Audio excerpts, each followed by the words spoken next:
인생이 잘 풀리고 운이 열리는 얼굴이 되기 위해서는 반드시 이것을 알아야 합니다.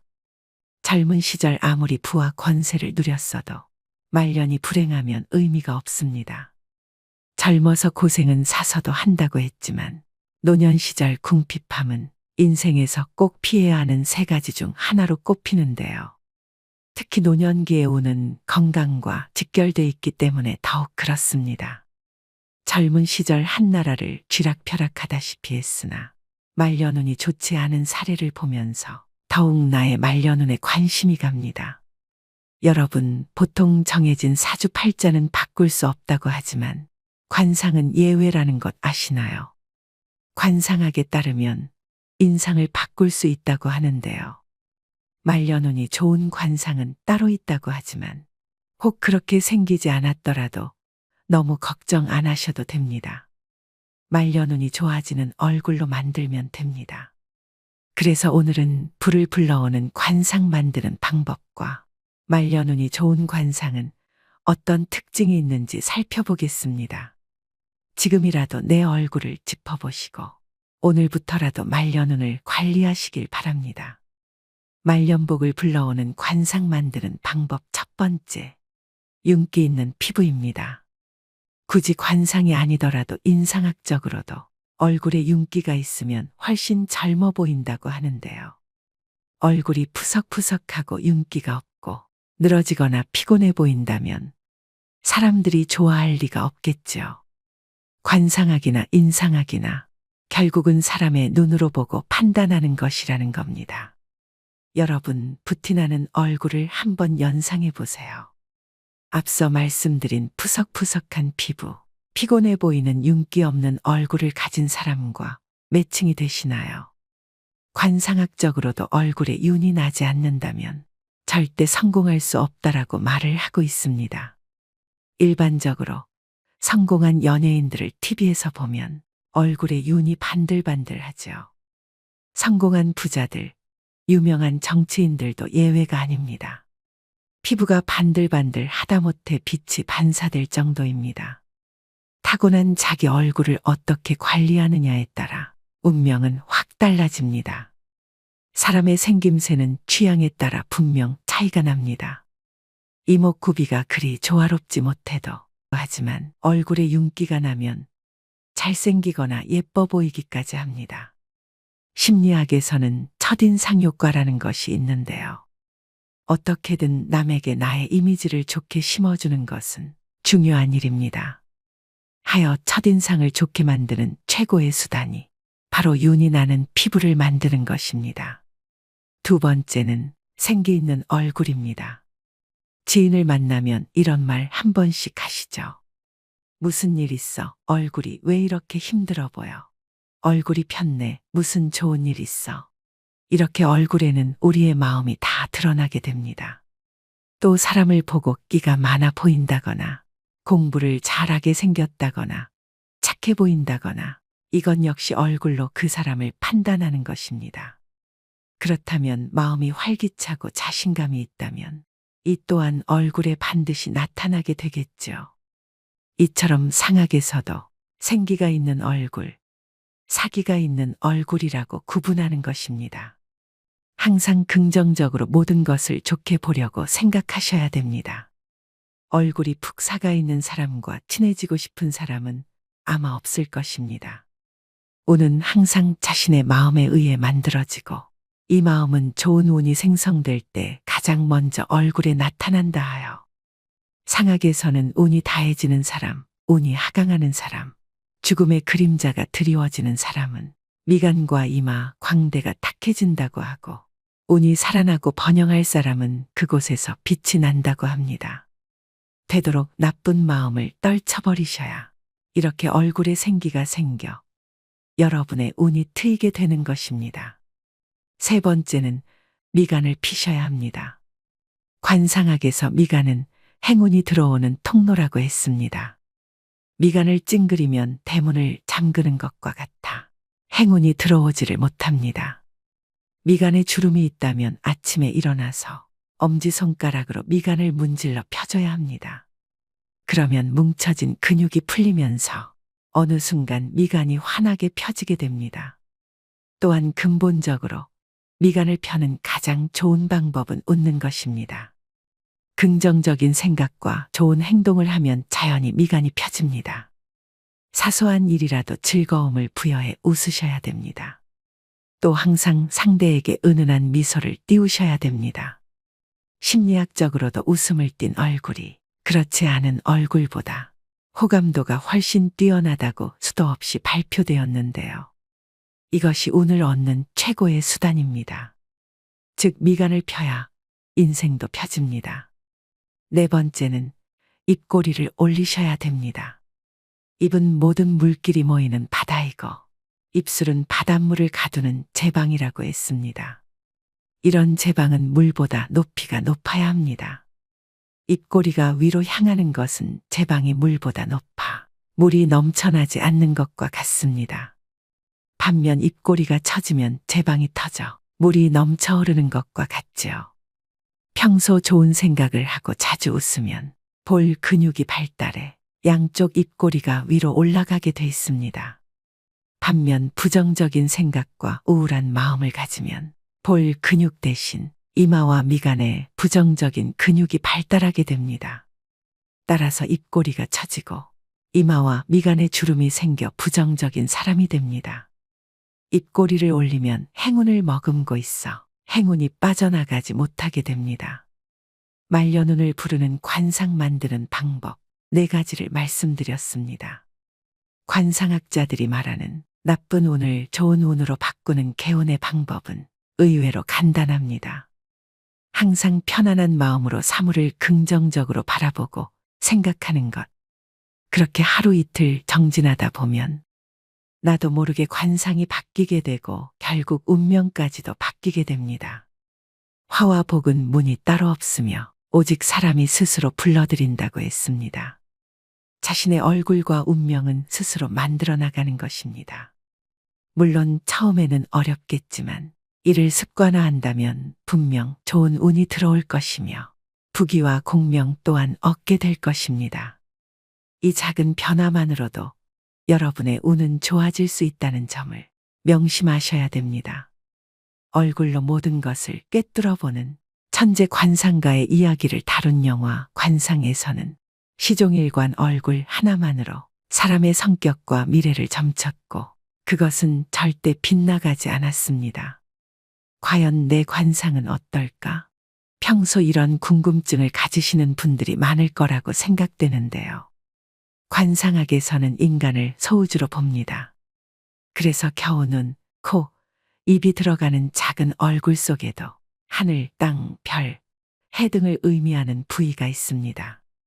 모든 것이 조화롭고 자연스러워야 세상이 잘 흘러가듯 얼굴도 각 부위가 조화롭고 자연스럽게 자리를 잡아야 좋은 관상인 것인데요.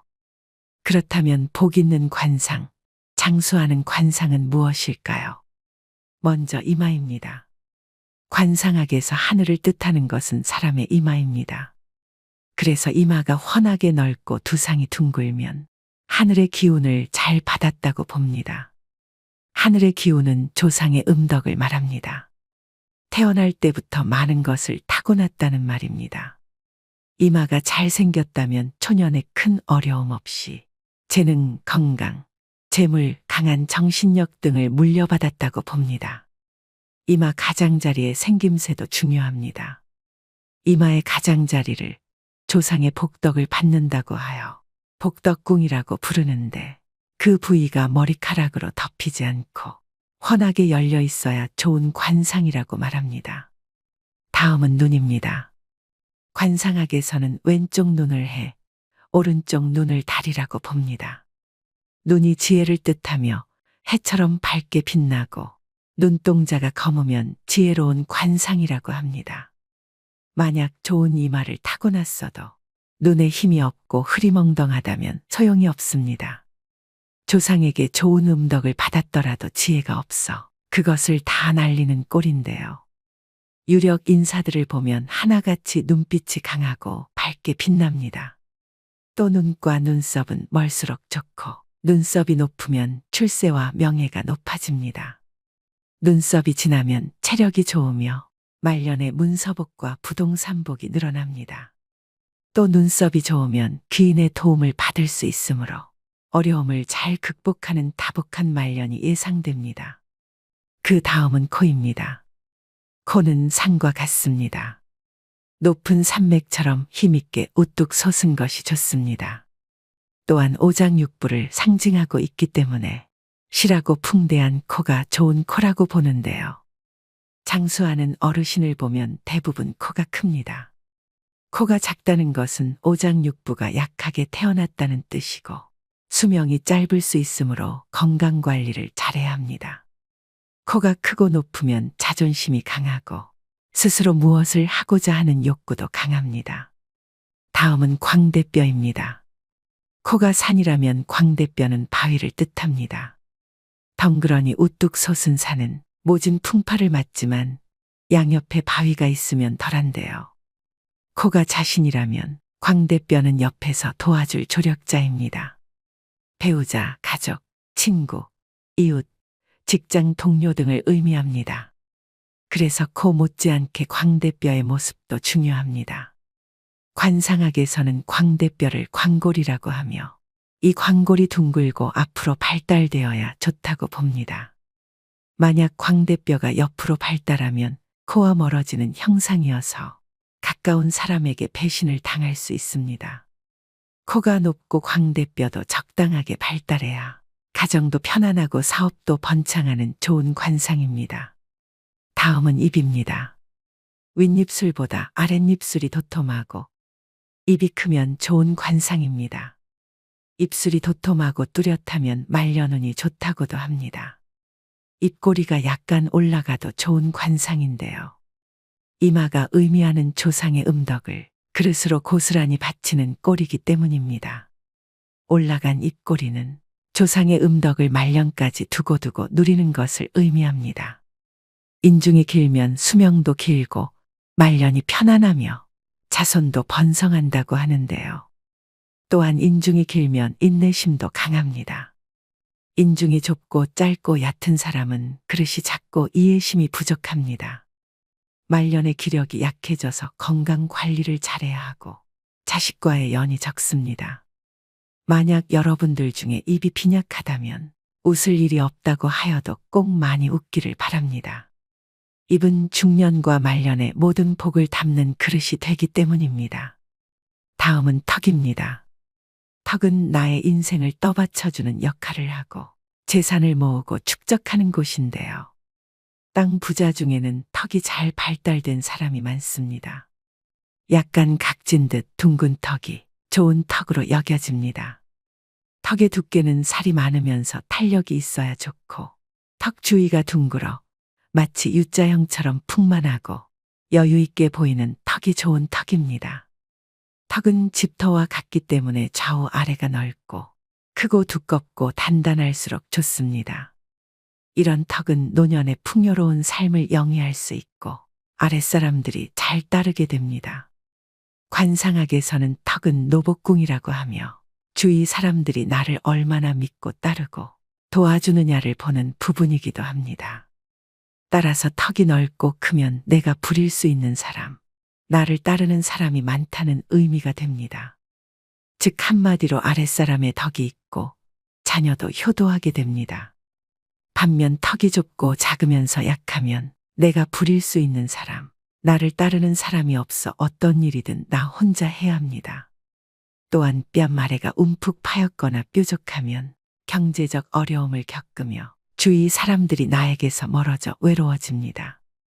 이마가 다소 어둡고 좁고 탁하더라도 코와 광대뼈 그리고 턱이 둥글게 잘 발달돼 있다면 유년기의 생활은 비록 어렵게 보내도 중년기 이후의 삶은 좋아집니다. 다음은 귀입니다. 귀는 크고 작고가 중요하지 않습니다. 윤곽이 뚜렷하고 뾰족하지 않은 둥근 귀, 두꺼운 귀를 좋은 귀로 봅니다. 귀의 윤곽이 뚜렷하다는 것은 그만큼 의지력도 강하다는 것을 나타냅니다. 중간에 포기하지 않고 일을 추진한다는 말인데요. 또한 귀가 둥글면 총명하다고 여깁니다. 귀가 뒤집어진 사람은 자존심이 세거나 욕심이 많을 가능성이 크다고 봅니다. 오늘의 영상 어떠셨나요? 나이가 들어가면서 자신의 삶과 인품이 얼굴을 통해 나타나게 됩니다. 얼굴은 인생의 성적표입니다. 늙을수록 얼굴에 웃음이 그려져야 합니다. 그래야 좋지 않았던 인상도 좋은 관상으로 바뀔 수 있게 되는 것이죠. 나이 들어 얼굴에 짜증과 불만, 우울을 담고 있다면 여러분 인생의 낙제점을 모두에게 공개하는 것이 됩니다. 이만큼 살아왔으니 마음은 이만큼 넓어지고 따뜻해졌다는 것을 우리는 얼굴의 표정으로 말할 수 있어야 합니다. 오늘 말씀드린 말년복을 불러오는 관상 만드는 방법을 꼭 실천하셔서 먼 훗날 여러분의 얼굴에 그려질 모습들이 따뜻하고 넉넉하기를 바라봅니다. 사람의 운명을 과연 어떤 것이 갈라놓겠느냐고 생각할 수도 있지만 분명한 것은 아주 작고 사소한 무언가가 변화를 만들며 이 작은 변화만으로도 여러분의 운명은 좋아질 수 있음을 명심하시길 바랍니다. 오늘도 노후의 지혜와 함께 해주셔서 감사드립니다.